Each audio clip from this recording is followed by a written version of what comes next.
Lake Okanagan in British Columbia, Canada. Pure and natural, and the source of some of the world's premier aquarium fish nutrition in the form of mysis shrimp, which the Canadian Ministry of Environment introduced to the lake in 1966. The goal was to enhance the kokanee salmon fishery by providing a new food source. But the salmon didn't eat them, and now the mysis shrimp occur in unnaturally large numbers. Since the 60s, we've since found out that mysis actually compete with kokanee for their preferred food source, which is the zooplankton. And we're currently using the mysis fishery as a tool for kokanee recovery.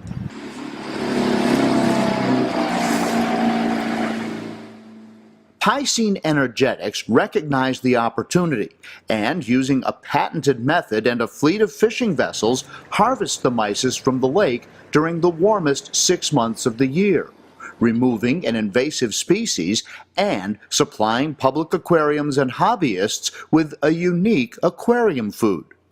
You know, I like to say they're little, world-class Olympic swimmers who swim 25,000 times their body length every night to have a meal. They gorge themselves on this phytoplankton, and then they go back down to the bottom of the lake. It's really at sunset when the mysis shrimp start to come off the bottom of the lake. They're at 600 feet deep, and they start to come off the bottom of the lake as the sun is setting. So we typically want to have our nets in the water at around 8:30, 9 o'clock. At that point, we start to harvest the shrimp, and we can start to see them come up on our conveyor belt. Each fishing boat tows a catch boat about 100 feet behind. Between them is a long tube attached to a net. The net funnels the shrimp into the tube, which opens in the bow of the catch boat. As the shrimp emerge into the catch boat, a conveyor belt carries them, still alive, to plastic bins.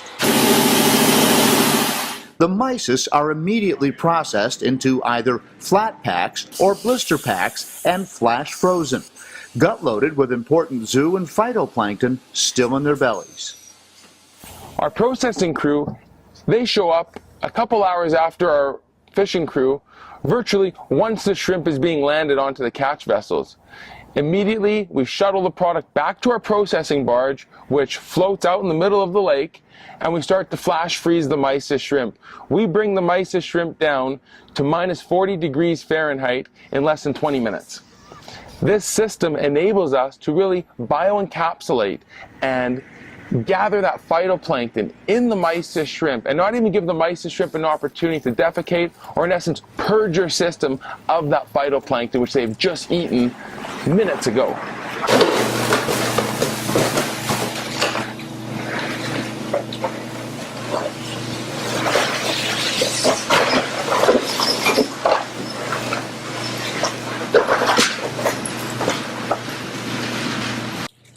Curators at public aquariums say it's one of the best sources of nutrition for a variety of species in both fresh and salt water. That I'm dealing with animals that have never had prepared foods before. All of their food was from the wild, and so when I bring them into our facility, our collectors have gone to great lengths to bring me healthy specimens, but then getting them converted to prepared foods can be quite difficult, and I find the mysis is one of the first things that they'll want to eat. So with the mysis, even if it's an animal that wouldn't normally eat them, like a harlequin tuskfish, they usually eat lots of meaty foods. They'll slurp it up like popcorn. They absolutely adore it. Well, one of the attractive qualities of the PE mysis is that it tends to have a palatable taste and also has an natural attractant to it because of the oils on the product, and that helps to elicit that feeding response in fish. We just saw the Hemicillum trispicular eating some PE mysis shrimp.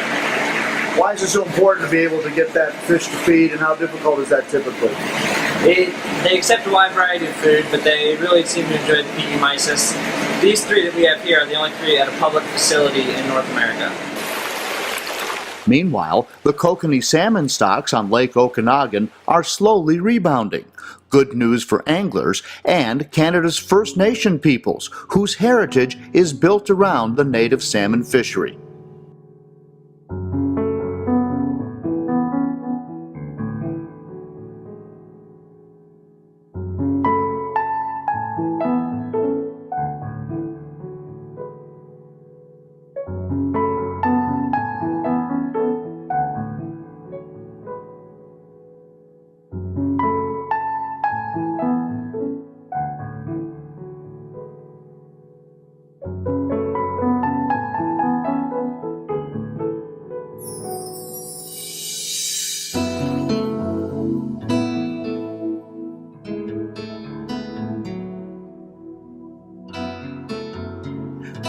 Aquarists need not worry.